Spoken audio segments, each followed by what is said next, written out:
Olá a todos, estamos de volta aqui para a nossa última aula do nosso curso de Lógica Matemática, da nossa disciplina de Lógica Matemática do curso de Licenciatura em Computação. E hoje nós vamos estudar, pessoal, um conteúdo bem interessante, que é de que forma eu posso pegar uma expressão algébrica e simplificar ela. Como que eu posso fazer isso? Tá? Então, eu posso utilizar os teoremas lá da álgebra de Boole para simplificar as minhas proposições, ou eu posso utilizar uma matriz que representa todos os meus termos da minha proposição e, a partir do mapeamento dos elementos que estão próximos, eu posso simplificar uma expressão. Essa matriz, eu chamo ela de mapa de Carnot. Tá? Então, o assunto de hoje que nós vamos tratar na aula é como simplificar uma expressão. Onde eu posso exemplificar uma utilização disso, pessoal? Vamos supor que uma empresa vai desenvolver um determinado circuito integrado e no desenvolvimento desse circuito integrado, ela, a partir da tabela verdade que ela elabora para uma determinada situação que ela quer implementar, ela elabora uma expressão algébrica. Só que essa expressão algébrica está muito grande. Então, de que forma eu posso simplificar uma expressão algébrica que vai fazer a mesma função, só que utilizando menos termos? Tá? Então, esse é o assunto da nossa aula de hoje. Então, nós vamos ver que nós podemos fazer isso de duas formas, ou algebricamente, ou utilizando os mapas de Carnot. Tá? Mas antes disso, vale a gente relembrar quais são os teoremas da álgebra de Boole. Tá ok? Então, para simplificar uma função booleana, a gente pode utilizar o método algébrico ou o mapa de Carnot. Antes disso, vamos relembrar os teoremas da álgebra de Boole. A primeira propriedade dos teoremas da álgebra de Boole é a propriedade comutativa. Isso significa que numa operação de adição ou multiplicação, a ordem dos fatores não vai alterar o produto final. Ou seja, se eu somar A mais B e B mais A, o resultado vai ser o mesmo. E se eu multiplicar A vezes B e B vezes A, o resultado também será o mesmo nessa multiplicação. Outra propriedade é a associativa. Então, se eu tenho, pessoal, duas somas ou duas multiplicações, os dois termos que eu somar primeiro não vai influenciar no resultado final do meu cálculo. Ou seja, se eu tiver a soma de A mais B mais C, somar primeiro A mais B e depois C, vai produzir o mesmo resultado do que se eu somar B mais C primeiro e depois somar com A. Tá? Então, nessa propriedade, quando eu tenho duas operações iguais, os termos que eu utilizo primeiro para executar o cálculo não vão influenciar no resultado final. Essa é a propriedade associativa. Na propriedade distributiva, pessoal, nós temos duas operações diferentes. Vocês podem olhar aí em ambos os exemplos, nós temos uma operação de multiplicação e uma de adição. Tá? Então, na propriedade distributiva, se vocês olharem o termo que está fora do parêntese, ele foi distribuído em dois outros termos. Então, na primeira linha eu tenho que A vezes a soma de B mais C é a mesma coisa do que eu executar o seguinte cálculo. A vezes B mais A mais C. E da mesma forma, se eu tiver A somando o produto de B vezes C, é a mesma coisa que eu executar o seguinte cálculo. A mais B vezes A mais C. Essa é a propriedade distributiva. Tá? A propriedade de identidade, pessoal, na álgebra de Boole é o seguinte. Se eu somar A mais A, na álgebra de Boole vai produzir A. E se eu multiplicar A vezes A, na álgebra de Boole, vai produzir A. Pessoal, isso significa o seguinte, que se eu tiver um circuito integrado, nesse meu circuito ele vai trabalhar com dois níveis de tensão, ou a presença de corrente elétrica ou a ausência. A presença de corrente elétrica vai representar internamente no meu computador o valor 1 e a ausência 0. Essa propriedade de identidade significa que no meu circuito, se ele executar o seguinte cálculo, 1 mais 1 mais 1, o resultado vai ser 1. E se ele executar o seguinte cálculo, 1 vezes 1 vezes 1, o resultado vai ser 1 também. Isso significa que, independente da quantidade de entradas que eu tiver no meu circuito, a minha álgebra booleana vai produzir sempre uma saída. Tá? Essa é a propriedade identidade, ok? A propriedade da negação, pessoal. Então, se eu tiver a negação da negação, vai me produzir o próprio termo. Então, se eu tiver A negado, a negação de A negado, vai produzir o próprio A. Então, vamos lembrar o que é negação. Vamos supor que eu tenho um termo x e o valor desse meu termo x é 1. O x negado, ou seja, o complemento de 1, vai ser 0. Agora, qual que é o complemento do complemento de 1? É o próprio 1. Se x vale 1, o complemento de x é 0. Qual que é o complemento de 0? É 1. Então, essa é a propriedade da negação. Então, a negação de um termo negado é o próprio termo. Tá ok? Espero que tenha ficado claro, pessoal, essa propriedade para vocês. Tá ok? A próxima propriedade é a da redundância. Então, se eu tiver a seguinte operação, pessoal, A mais a multiplicação de A vezes B, vai resultar no próprio A. E se eu tiver A vezes a adição de A mais B, também vai resultar no próprio A. Tá ok? Outra propriedade é a propriedade do elemento neutro. Nós já vimos na aula anterior que o elemento neutro da adição é o 0 e que o elemento neutro da multiplicação é o 1. Isso porque todo termo que eu somo com 0 vai resultar no próprio termo e todo termo que eu multiplico por 1 vai resultar no próprio termo também. Outra propriedade é a propriedade do complemento, né? A somado com o seu complemento vai ser igual a 1 e A multiplicado com o seu complemento vai ser igual a 0, pessoal. Desculpem, está errado o slide aí, tá? A multiplicado pelo seu complemento vai ser igual a 0, não igual a 1. E outra propriedade interessante que nós temos aqui é a seguinte, pessoal. Quando eu somo A com o produto do seu complemento vezes um outro termo B, o resultado vai ser A vezes B. Ou, quando eu multiplico A pela soma do seu complemento mais um outro termo, por exemplo, A complemento mais B, o resultado vai ser também A vezes B. Tá ok, pessoal? Mas por que a gente está estudando esses teoremas, essas relações entre os termos, pessoal? É o que a gente vai ver agora. Então, no exemplo que nós vamos ver a seguir, nós temos uma expressão algébrica e a partir dessa expressão algébrica, nós vamos utilizar esses conceitos que fazem parte das propriedades da álgebra de Boole para pegar uma expressão grande e simplificar ela.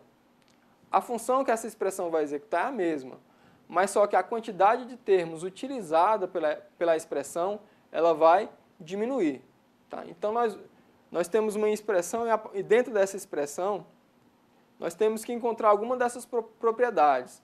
Ou a propriedade associativa, distributiva, elemento neutro, teorema de De Morgan. Tá? Então, isso é que nós vamos tentar identificar na nossa expressão e simplificá-la. Tá ok? Então, vamos ao exemplo. Pessoal, desculpe, faltou o teorema de De Morgan, que diz o seguinte, que quando eu tenho a soma, a negação da soma de dois termos, o resultado disso vai ser o produto da negação desses termos individualmente. Tá? Ou, se eu tenho o produto de dois termos negados, o resultado disso vai ser a soma da negação de cada termo individualmente. Tá? Esse é o teorema de De Morgan. Tá? Como que eu posso utilizar isso na prática para simplificar uma expressão?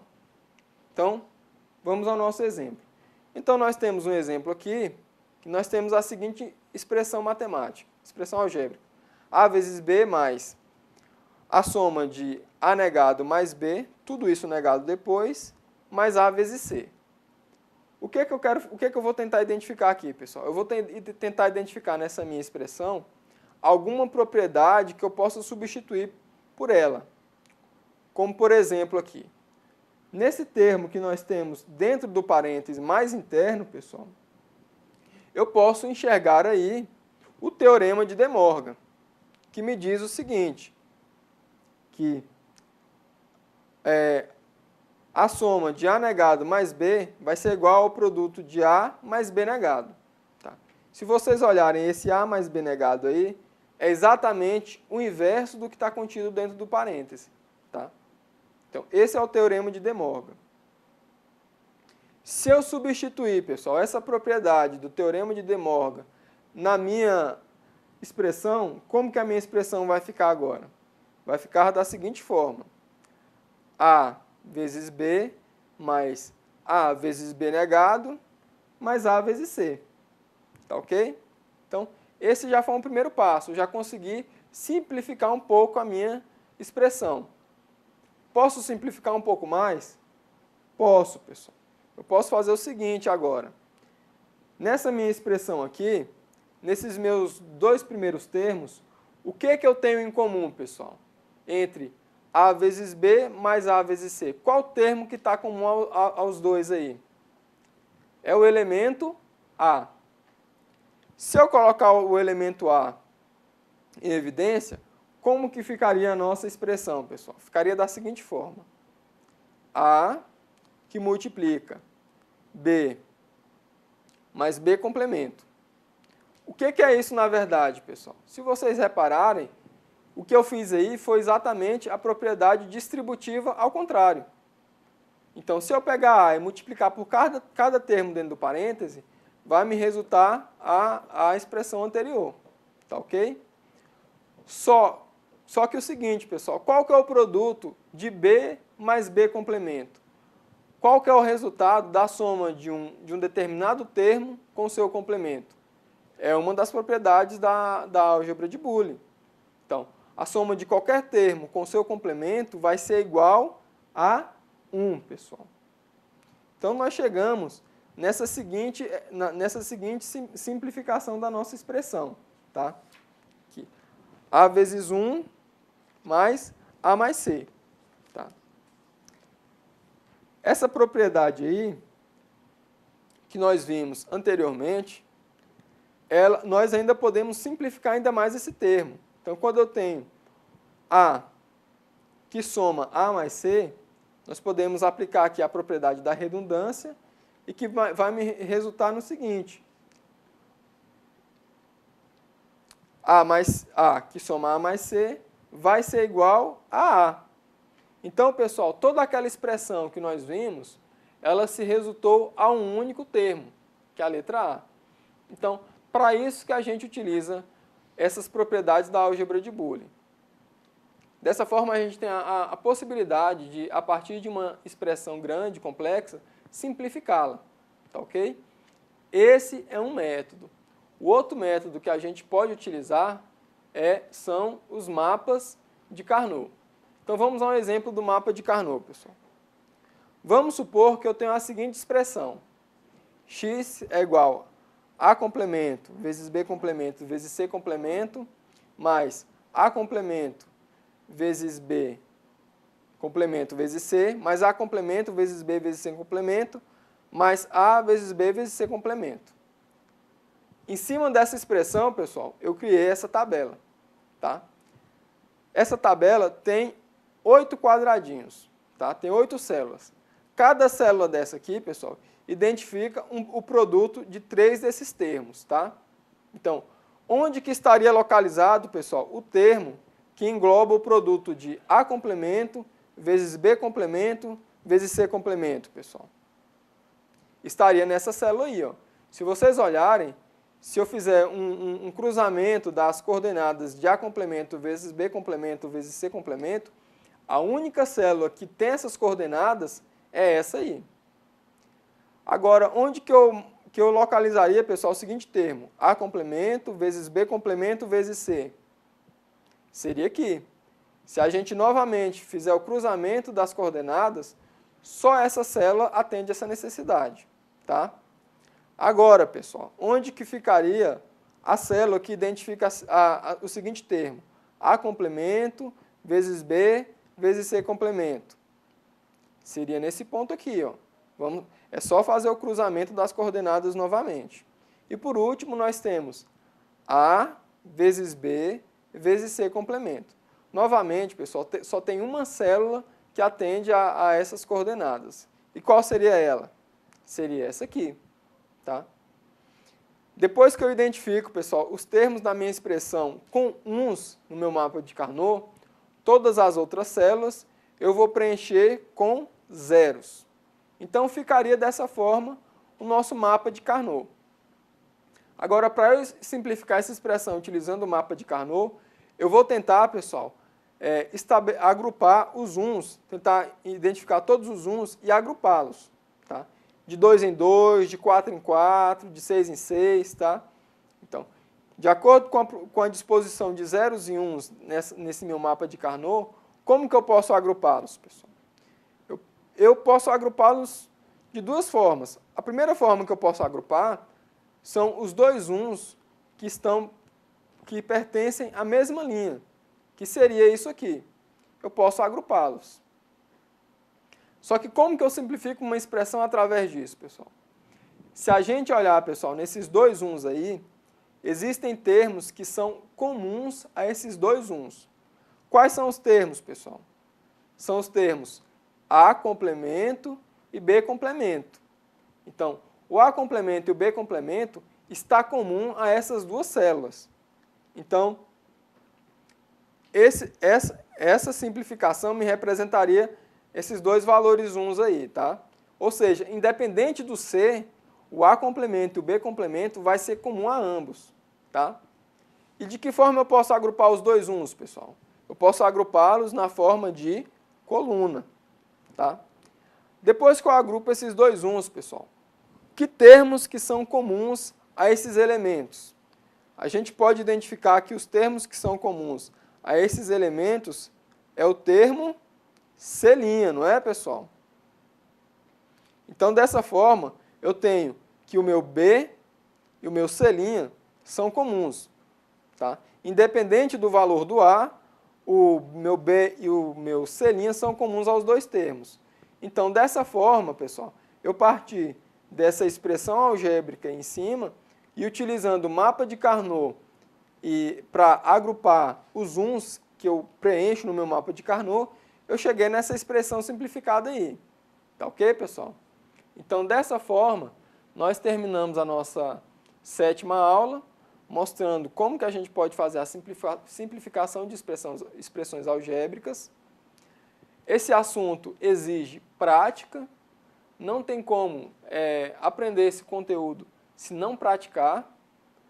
Eu imagino que durante a prática vão surgir dúvidas da parte de vocês.